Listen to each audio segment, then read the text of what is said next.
Reset. There we are. We're live. We got YBN Corday RNP featuring Anderson Pack. This is special request from our friend here. Nope, that was Stephen Horney. And we're going to let it. Oh. Ow. It's got the words help. There.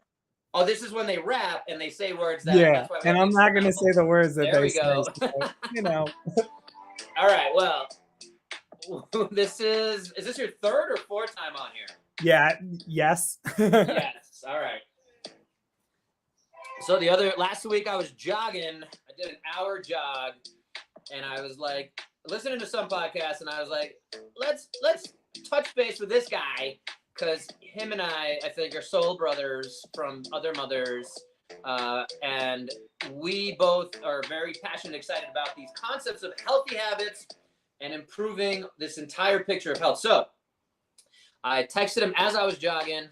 He said, let's do this thing. So here we are. We're going to do rapid fire. We're going to jump into it. This instrumental is definitely not as good as with the lyrics, but various reasons we're not having the lyrics on here. So I'm going to have the clock. I'm going to throw a topic at Steve, and he always changes whether he has the V or the PH in his name. I don't know why. I don't know. Why? My old man. Why? Why is he serious? Why? So I'm gonna pause this. I hate to ruin the vibe, but that's okay. No. We'll have to finish off with that too. Business. We're gonna keep respectful of your time, but 90 seconds for you to go. I'm gonna try to get my kind of quick throw in 2 cents within a minute afterwards. So we're looking at less than 2.5 minutes per topic. And the setup here, guys, if you're just jumping in, is setting up a week's worth of kind of healthy habits. So I want to throw out, let's try this one out. First one is, this one's a little ambiguous, tough. I'm going to start it here, though, of first thing in the morning, what are the top things we should be doing? I'm going to disclaimer that. I'm going to let you think and stew on that one because it's a big one. Yeah. Throw in what you can. But I want to disclaimer all of these, since we're talking about health, wellness, fitness, of number one, it depends. The answer is always, it depends. So I'm taking that off the plate for you. And also for listeners, anytime you're watching a video, listening to folks like us, the answer is it depends. Your situation might be very different from these general recommendations. So if we're talking about getting sunshine, vitamin D, whatever, any of these things, be very cautious of. It depends on your situation. A lot of factors always go into it. The other one is this is for informational purposes only. So don't say, oh, I heard, Stephen Horney say I should go and take 5,000 IUs of vitamin D, and I started doing that, and I got sick, and now I'm going to sue Stephen Horney. So don't do that. Don't be that guy. So this is for informational purposes only. So I'm going to start the clock. Our first topic here is the very first thing we should be doing in the morning. 3, 2, 1, go. Get out of bed, leave my glasses off, go fill up a cup of water, spray some B12 under my tongue while I'm doing that. Put the put the vitamin D into the water, drink the water. So that was it. That's the whole thing. But I could take you, I think, in 90 seconds through like the whole thing. Then I go and I take a poop because that just happens.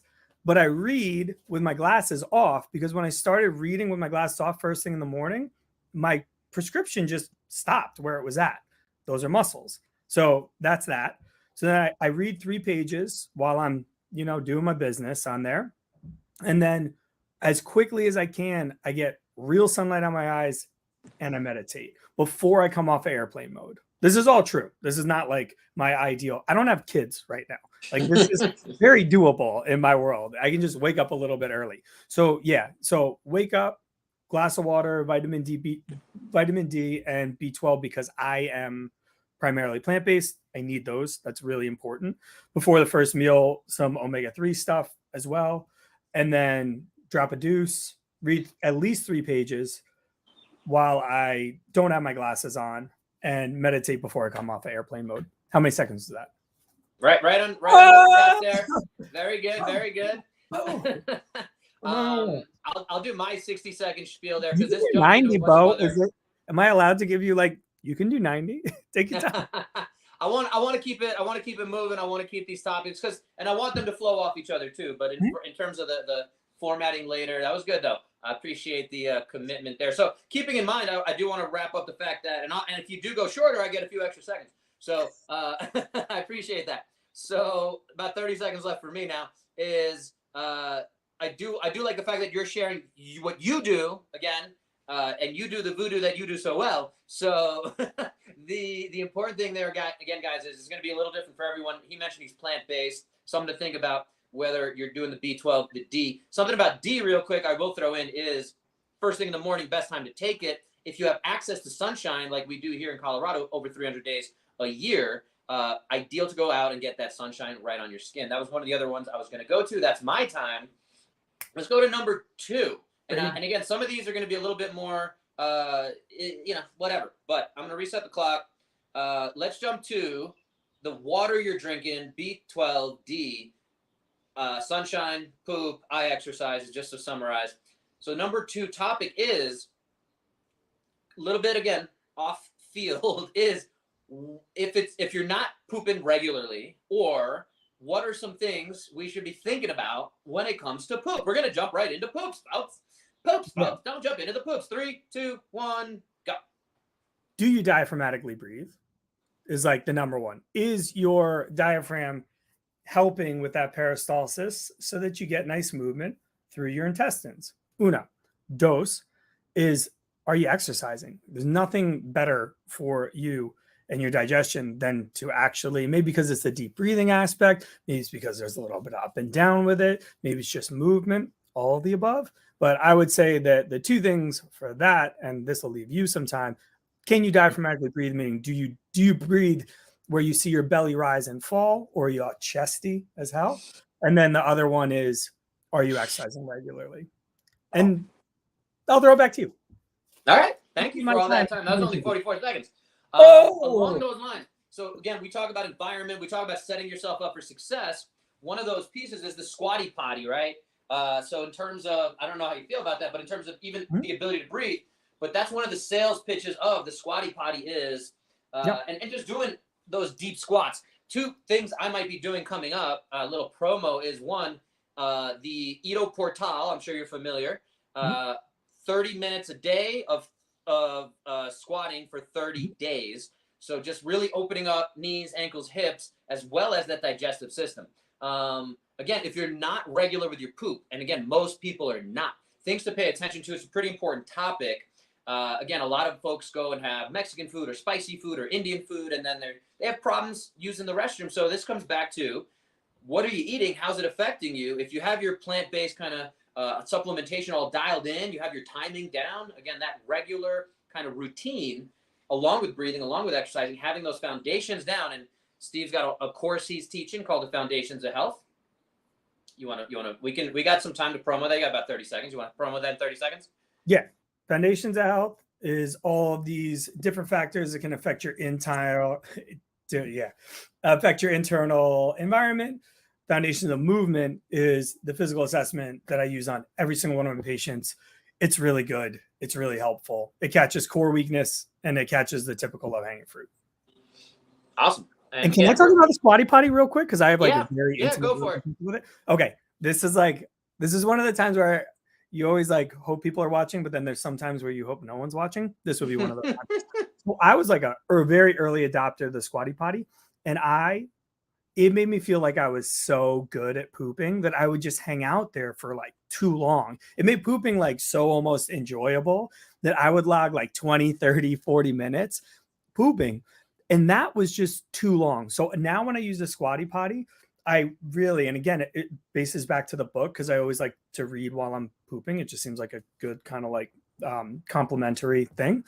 Then I'll just do the squatty potty for 1 page, then not squatty potty for a page, then I'll squatty potty for a page, then I'll not squatty potty for a page. But there is really good research about the squatty potty and emptying your bowels for sure. Yes. No doubt.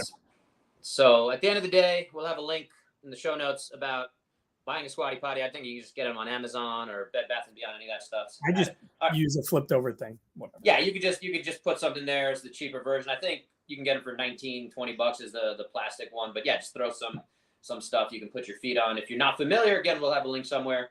And we got to keep moving, though, folks. We got to keep moving. Rapid fire. We're missing the rapidness. So a big one for most people, we're still in the morning routine. You didn't mention it, but coffee. What are we thinking about coffee? What are your takes? 3, 2, 1, go. Okay. Caffeine is probably one of the most well-studied and effective supplements out there. I will say I do not ever drink coffee. That's not a dig on it. I think it's fine. I have a mind that idles pretty high. And to me, it is a little bit baffling people that don't have a great relationship with anxiety, that they caffeinate frequently. Like I understand it because a lot of us are a little bit sleep deprived, but I think that if aliens came down and looked at us and were like, wait a minute, like this person suffers from anxiety and they're taking a stimulant every single morning, I think the aliens would be kind of like, well, that's a little bit weird. So I think that it pre-workout, great stuff. Maybe later in the day when like you find that sweet spot where it's not going to keep you up, but you're not like heavily cortisoled at that moment. Because when you wake up, your cortisol is like blazing already. It should be. Yeah, exactly. If it's not. But that's kind of where it falls with me. But have I had more than 55 cups of coffee in my life? No. Did I enjoy every single one of them? Yes. And I'm drinking some coffee right now. You cede your time. So, I mean, 55 cups of coffee, I probably have that in a week. That's all good. But yeah, I use it for, again, I think I have a lot of the other stuff nailed down. The other thing, just for general purposes, is generally drink it black. Make sure if you are drinking it, we're going fair trade, we're going organic, because there's pesticides, there's all sorts of, possible mold, toxicity, all sorts of stuff going on there. So in general, yes, we don't want to be reliant on it. I would challenge folks to do a caffeine cleanse, try to not have it. Again, you might get some headaches if you're really relying on it. Something to work on with a practitioner who understands these things. But that was good. We're under 2 minutes between you and I. I'm going to move on from coffee. Pretty big topic. Along that concept we'll stay with is something that's pretty popular in this space that we're talking about is lemon water. So how do you feel? Do you find it's bunk? Is there any thoughts on it? 3, 2, 1, go. Oh, I don't have enough information. I've heard both sides. I've heard that if you have something that's acidic, then it'll end up making your body perhaps more alkaline. I've heard that, and then I totally understand it's definitely acidic entering your body, and some people have some trouble with that. And then can you take the other side, like the people that have trouble with that? Is it because they're underproducing acid or not? And that's a real thing as well. I know enough to know what I know and what I don't know about. I will say that I give this back to you. All right. Well, only 33 seconds there. So I think I'm a big fan of it. Again, I think it's low risk, possibly decent reward. So that's the way I look at a lot of these supplements concepts is what's the risk? What's the reward? Again, I get the Costco size lemon juice, so I don't have to deal with, lemons going bad. We don't use a lot of lemons in a lot of other things, but I'm sure I could just squeeze and have the extra step. But in terms of my morning routine, I do have a splash in the water. I do think that's the concept is, and I know a lot of folks who are very healthy, very lean, do a lot of other good things, and still incorporate that acidity, the lemon concept, that it's setting up your metabolism for the day. If you're fasting, there's all sorts of other implications. But yeah, again, very complex. I appreciate that you threw that back to me, and we're moving on from that. Staying in that theme, though, next topic, liquid calories in general. A lot of folks go to smoothies. You're plant-based. I assume it's easier for you to get, and I'd love to hear your take on it, but just general liquid calories, smoothies, getting fruit in. 3, 2, 1, go, if that's enough of a question. Yeah, convenient. Convenient is all hell. That's kind of what it comes down to. I will clarify, though, I am not totally plant-based, and I wouldn't say that being totally plant-based without oversight of certain of certain lab values and without supplementation for sure is a good idea. I feel like that's just worth saying is like if someone just hears I'm plant-based and I'm not talking about X, Y, and Z, I feel like I am primarily plant-based. We can leave it at that. But I will say in answer to kind of what you were talking about, as far as shoot the question back to me real quick. Just about liquid calories. Yeah, smoothies. So we're still on the clock between you and I. That's fine.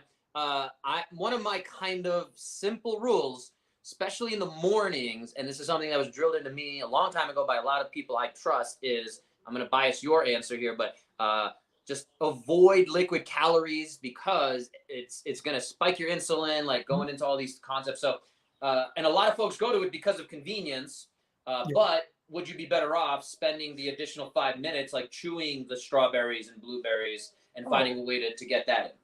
Well, that's kind of the in between. And that's where I think it's, if it helps you skip a meal, you're down net calories. You're asking these questions, and I take kind of the Huberman lab approach is will this information help 75% of the people 75% of the time? And for most people who are in a caloric excess, they need to work towards getting into a caloric deficit.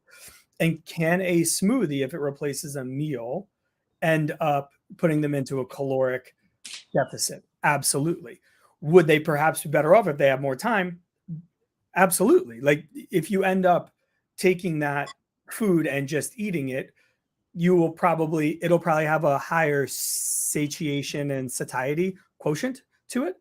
On the other side, and this is how I take it, I think with almond butters and cashew butters and different nut butters, and then also MCT oil, I think you can find the sweet spot between the two. All right. Good enough. The interesting thing, real quick, that whole story reminds me of, and I'll try to knock this out as we're a little over time on that topic. There's a baby crying, if you can hear that. Is McDonald's, back in the day, they used to try to figure out why the milkshake was one of their best-selling breakfast items. It didn't really make sense. And the guy stood there and asked the questions. They eventually figured out that it's long enough and thick enough, and they realized they had to make it thicker for someone's commute. So they would pick something up, have a 40-minute commute in the car, and it wasn't like dealing with, sandwiches and wrappers. It was just being able to drink through the straw. And again, it's thick enough that it keeps you kind of feeling a little full. So anyway, definitely over time on that one.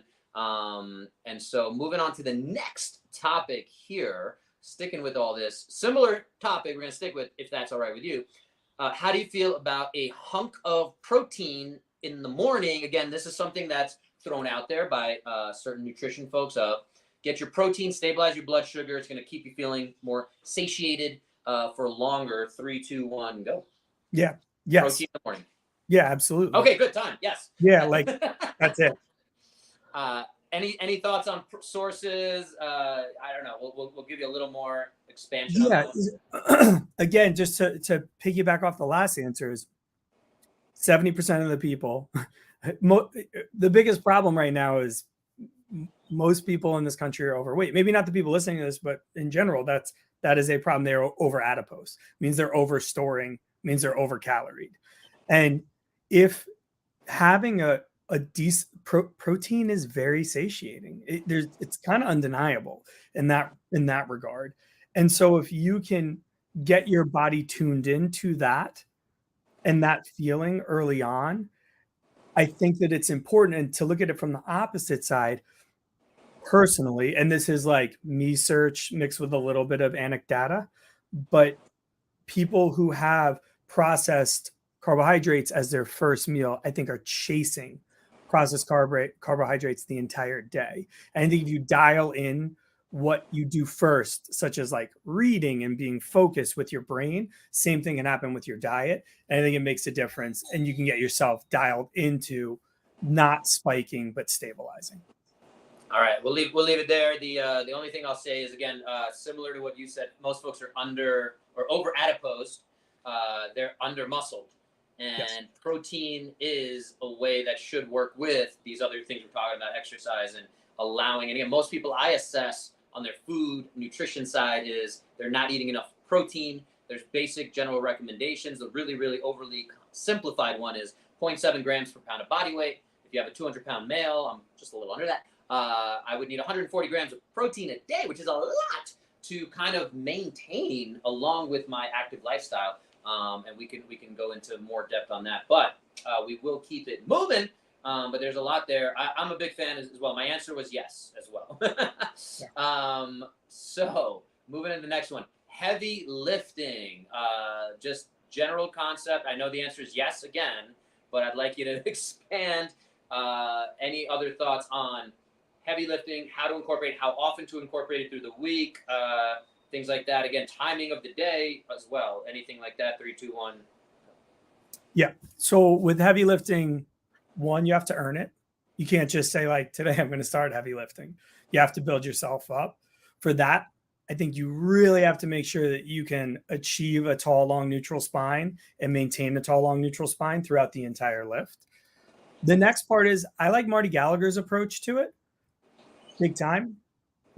He lifts heavy. He does all of the lifts one time a week and lets his body recover for it. It's not like he's not doing other stuff. I understand that you can train strength more frequently. It's just worked for me. I will say that there is probably some ceiling, and this is intentionally towards the end of my answer to throw it back to you. But is it 1.5x body weight? And again, I'm the trap bar. Like, I love the trap bar. I'm not putting down bar. I think you have a trap bar like behind you though. Is that true? Yeah, exactly. So clearly you're not going to fight me on this. But like, a trap bar for me is the most underutilized, highest reward, lowest risk, period. Like, that's just, in my eyes, a wrap. There's something at 1.5x body weight, 1.75x, 2x. My hunch is that there would be a diminishing returns point where it's just a little more than your body would like, even if you've slowly worked your way up to it. What do you think do you think that number exists? And if so, what do you think that number is? Yeah, 100%. Right. That was 130 almost on the dot, I think. Does that number exist? I think so. Yes, I do think so. I just dealt with a CrossFitter yesterday who never got to the 1.5x deadlift of his body weight, and he had some issues with his hips and backs.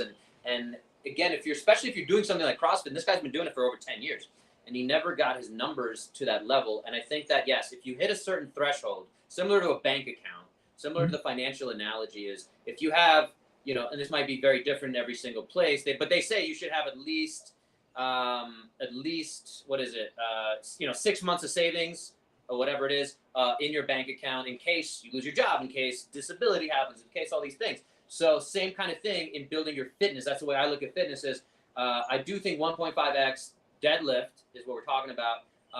Again, we can talk about different forms and this and that, but I do think that is a huge minimal kind of baseline kind of thing. And I think 2x might be the ceiling on that you need. Past that, and if you even get to 2x, like you're pretty good. It might feel like you have $100,000 sitting there in reserve.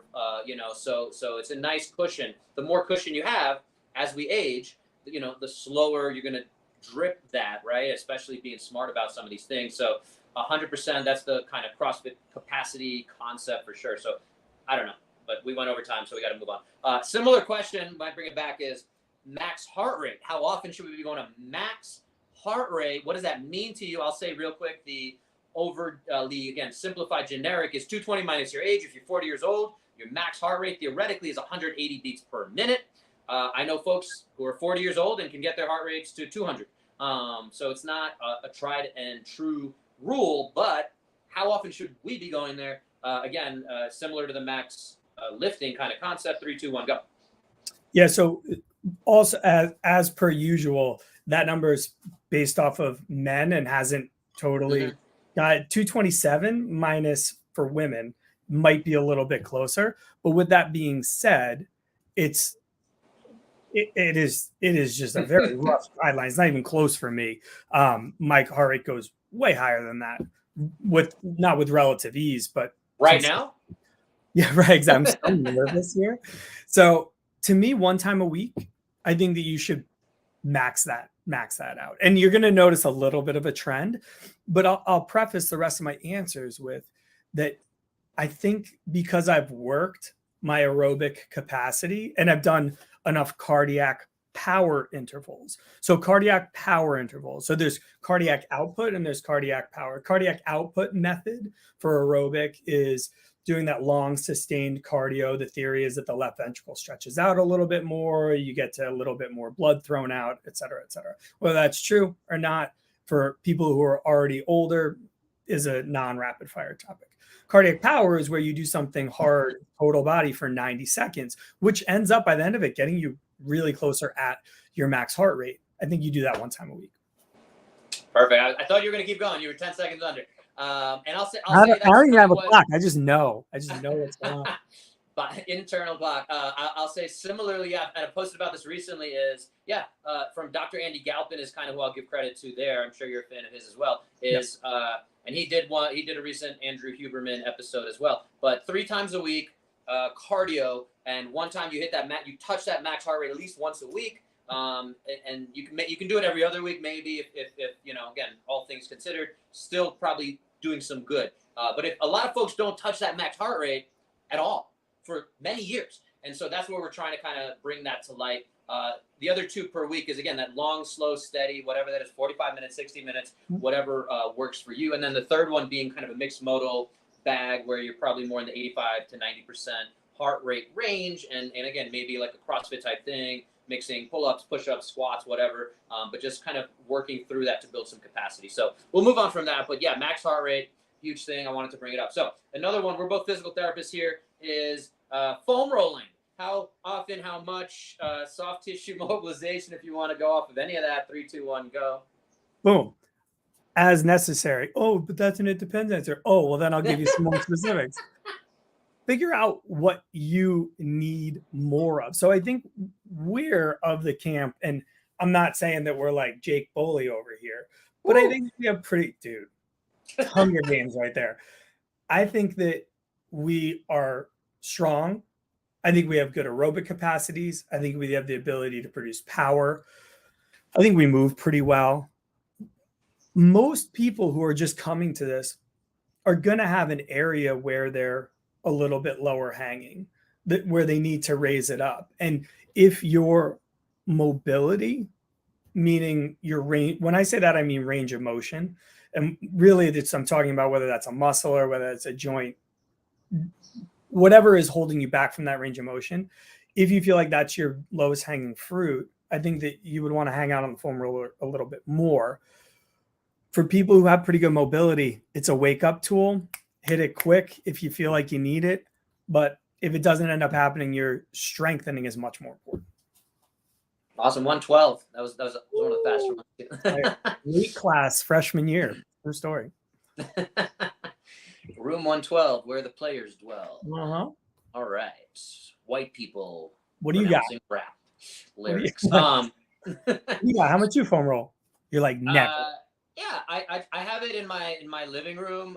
So for watching some Netflix at the end of the night or something, I'll throw it down. I'll get down on the floor. I'll open up thoracic extension, really just undo the damage from the day. I'll hit some quads, again, generally a good thing. Whether most of the workouts I think I do are going to tighten up the quads and keep them healthier, calves, that kind of thing. So again, it's low cost, again, low risk.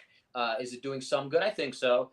It's keeping the tissues a little healthy, the sliding surfaces, like Kelly Starrett's talk about, healthier. The other bit I'll say on all that is there's these kind of different sayings of, for every hour of working out, you should do 30 minutes of working in, including breathing, including foam rolling, any kind of recovery work. So, and that's going to, again, maybe as you age, we might need a little bit more kind of thing. So, or change that ratio a little bit. So working out versus working in is a nice way to look at that. So we'll move on from there, because that was good. Yeah. Foam rolling and the research, we didn't even open that can of worms. So how about connection? I know you and I talk about the foundations of health. We're connecting here. I appreciate you being on here. Just in general, connection, 3, 2, 1, go. Yeah. So I break connection down to 3 different things: connection to self, connection to community, connection to nature. Connection to self is as simple as doing something that you enjoy, that kind of just like makes you smile. You have to do it every day.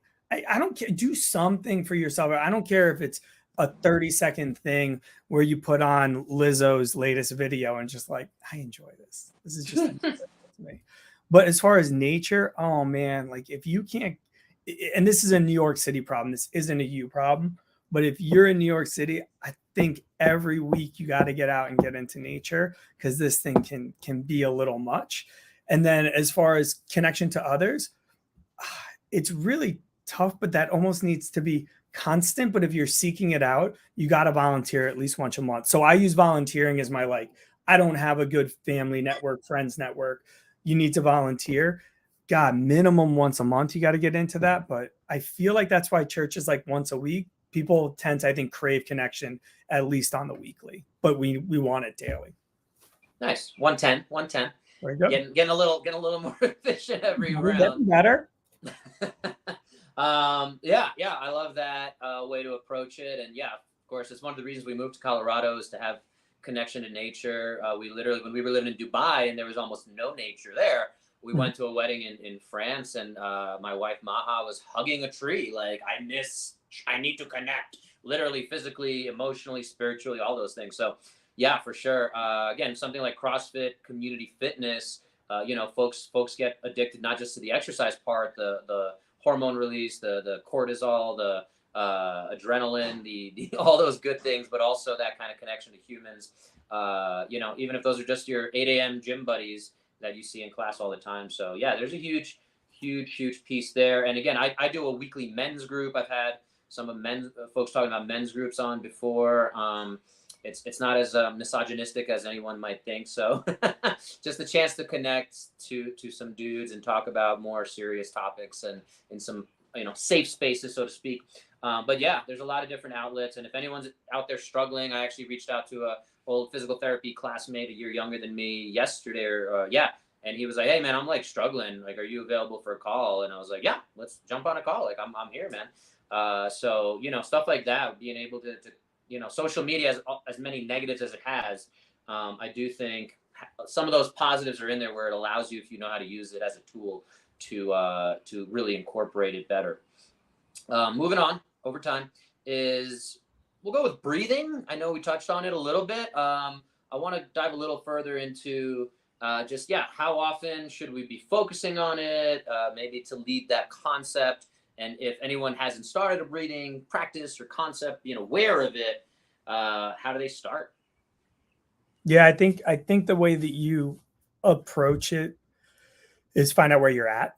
And if you can lay down on your back, put one hand on your chest, one hand on your belly, breathe in through your nose, and primarily see that belly hand rise, I think you're doing okay. And I think then you can just take that and say, okay, I can now incorporate this into a mindfulness practice. I don't need to like sit here and do breathing, period. But if you do have trouble with that, I think that's a good place to start. I think carving out 3 to 5 minutes a day as your wind down, because that can be done. I meditate first thing in the morning because I think it sets my mind in the right direction. With breathing, I think you can do it as kind of a cool down. So, and it lends itself to sleep. So then putting yourself in that position and just being patient, be like, you know what? Today it's not going to happen, but in the next 3 weeks, I want to be able to breathe through my belly. And at some point, it's going to click over between now and then. So once you got that, that's great. The other thing, though, is where your VO2 max is. And I think that a certain component of your VO2 max is actually how well you tolerate CO2. So if you are having trouble with tolerating CO2, or if you do a CO2 tolerance test, you breathe in and out 3 times, you hold it, you see how long it is, you compare yourself to the values that are given for that. I think that bumping that up, whether it's doing some Buteyko breathing or Wim Hof breathing, what kind of jives with you, it is quite helpful. That's that. 1:30. You can finish your thought if you want. I mean, I think I was done. I think that was it. I actually felt really good about that.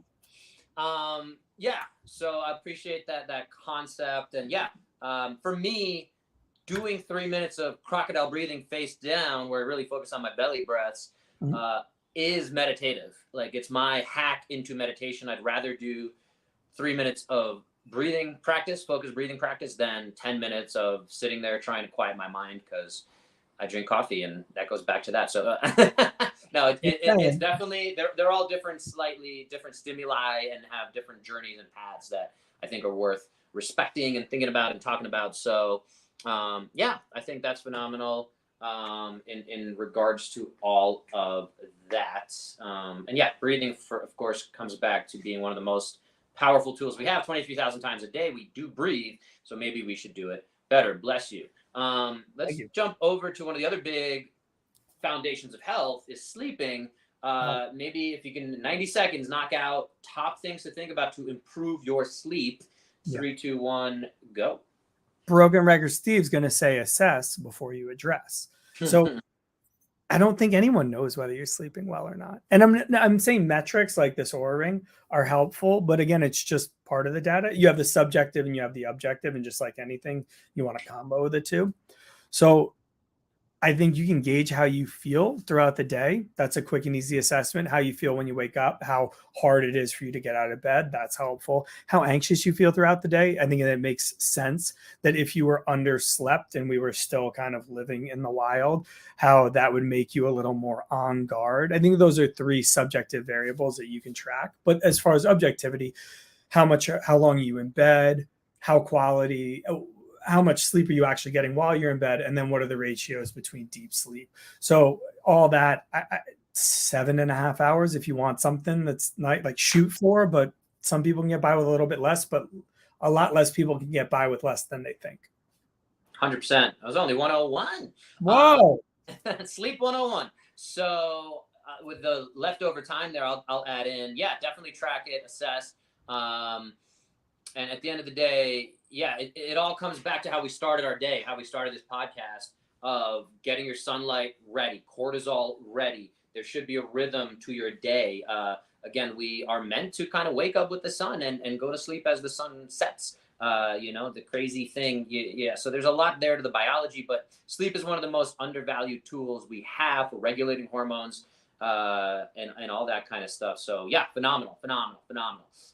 We'll move on to next topic being heat exposure. You can go into a little heat versus cold, but I try to go to the sauna, although it's broken right now, which I'm very upset about with our HOA, our community here, is sauna, heat exposure, cold exposure. Do you utilize it? And how often should folks think about that? 3, 2, 1, I'll go. Yeah, I would, if I had easy access to it. And I'm just being totally honest. And that's where I've looked into kind of like sauna blankets and things like that. I think once we end up in a house, we'll end up getting that because it's just big enough. But I mean, if you look at the data, and again, when I don't have access to something and I'm not doing a lot of me search, and it's hard in the city for ENIC data to occur because not a lot of people have access to them, I would say that you end up needing to just look at the research, and really the more you can get into a sauna. So this is look at the people that do it 1 time a week or between 2 to 3 times a week or 4 to 7 times a week. The more times you do it, the better off it is. And not to make yourself, and 19 minutes was actually the kind of cutoff for when it stopped looking at another category. But if you look at it, people who do like under 11 minutes or like 11 to 19 minutes or 19 minutes or above, the longer you stay in there, the better off it is too. The decreased hazard ratio for cardiovascular events. And that was the one specific like meta-analysis that I've looked at. So get in there, get to it. Are we talking about cold too? Should I just touch on that real quick? I'll give you an additional 60 seconds. Go. Okay, perfect. Cold, because you can jump in the shower and turn that to cold. I think you can hit that. What do you shower like every 2 weeks or something? What do you get? Yeah. Whenever you shower, which is every fortnight or so. Now, if you do that every day, I think that can be pretty helpful. But realize that cold exposure is very different from actually cold immersion therapy. They have similarities, but they are different. I think cold exposure like that, where you just kind of like let it hit you for a minute or 2 or 3 or whatever it is, it's primarily just like lighting up your nervous system to know what pain feels like, and then resets your whole almost a posterior activation potential, where it resets your spectrum for what you're expecting. So it makes everything else just feel a little bit better. Perfect. And well under time for our additional bonus time there and all that. And I do a lot of, and you get adapted as well. So that's something to understand. Again, the first few times you do it, it might be uncomfortable in either hot or cold. So depending on how much exposure you have to that, the big thing here, and again, we've kind of, I want as the kind of host here, I want to highlight some of the themes we're talking about. Again, max heart rate, heavy lifting, all these things, and you have to earn all of these different things and understand how to progress and expose yourself to them. But a lot of the theme there is a hormetic response, homeostasis, but exposing to things that are a little uncomfortable, get comfortable with the uncomfortable. The more you can do that, we went back to our deadlift 2x kind of, or 1.5x body weight. Again, and that might change male, female, like you said about heart rate, theoretical stuff. But yeah, at the end of the day, exposing yourself to uncomfortable stuff and doing that will set you up for long-term success. Cool. Fermented foods, big topic. Whoa, look at you with the one go. Yeah, this is a huge, it depends. Let's go the pro and con for it. The pro for fermented foods is that it may help your microbiome become a little bit more diverse and robust.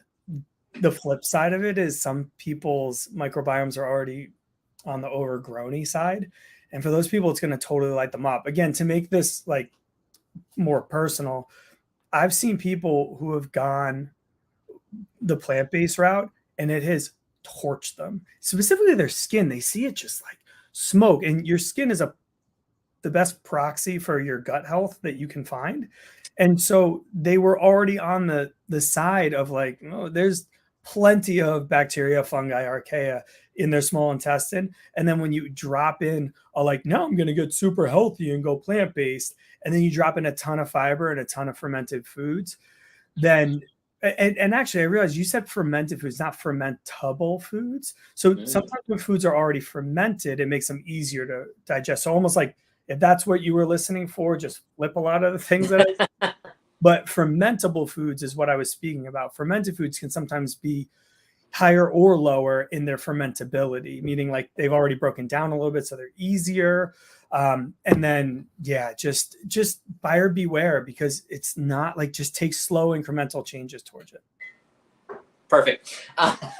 So yeah, again, there's a lot there. That's definitely one where, again, just taking a probiotic over the counter might do more harm than good in some situations. It's funny you brought up the whole plant-based concepts. A friend of mine actually asked me to check out a YouTube page that was plant-based, a plant-based whatever influencer girl and you could see her skin was not great. And she did talk about that journey.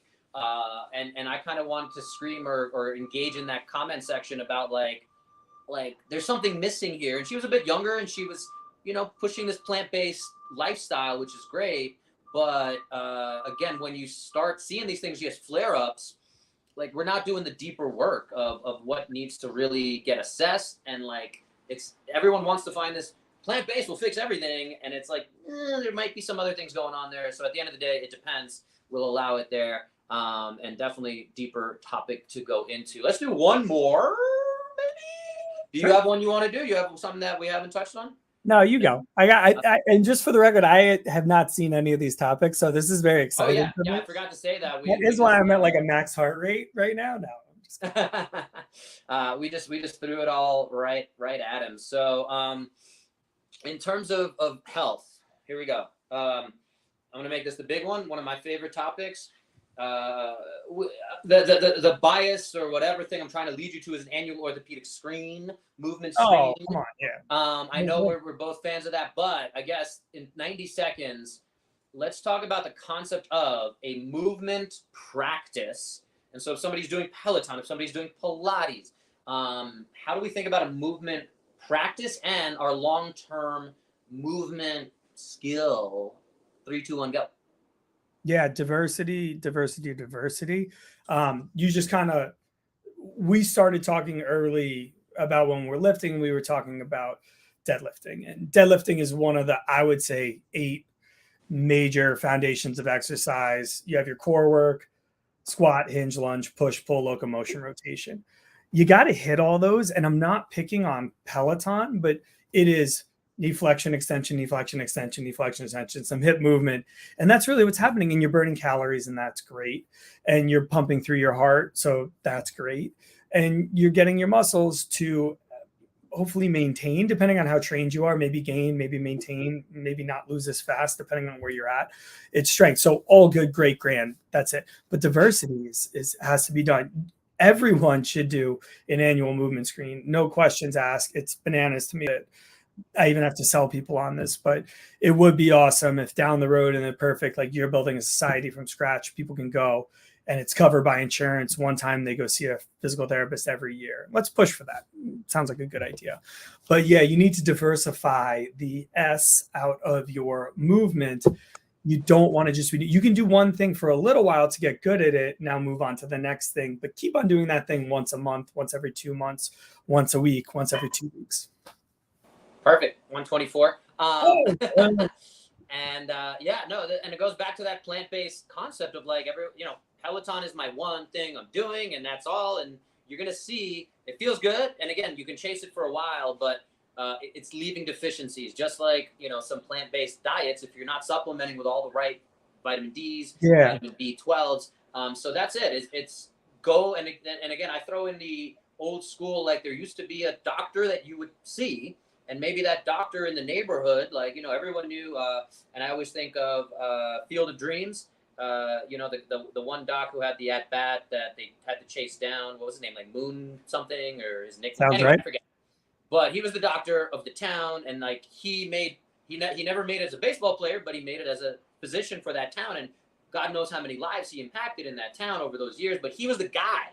And again, most people don't have a movement guy, and they're always looking for that, and they get excited. Oh, I love taking classes with so-and-so in Peloton or whatever. But yeah, at the end of the day, I think we're advocating for, and I don't know how we're going to push that into the future of, the APTA doesn't seem to be addressing it the way they should. And it's come up before, I know, to their House of Delegates and things like that. But yeah, how do we get folks to do an annual movement screen? If you go to the dentist twice a year to get your teeth checked, why are we not going at least once a year to get our movements checked, our aches and pains, make sure your shoulders are functioning, make sure you're breathing? Like, these things need to get pointed out. Maybe, again, we have a team of folks who can, identify, work on your breathing, work on your hip mobility, work on your foot mechanics, all that stuff. So yeah, I went a little over time, but I want to wrap it up there unless you had other closing thoughts. But I think this was a good experiment of rapid fireness.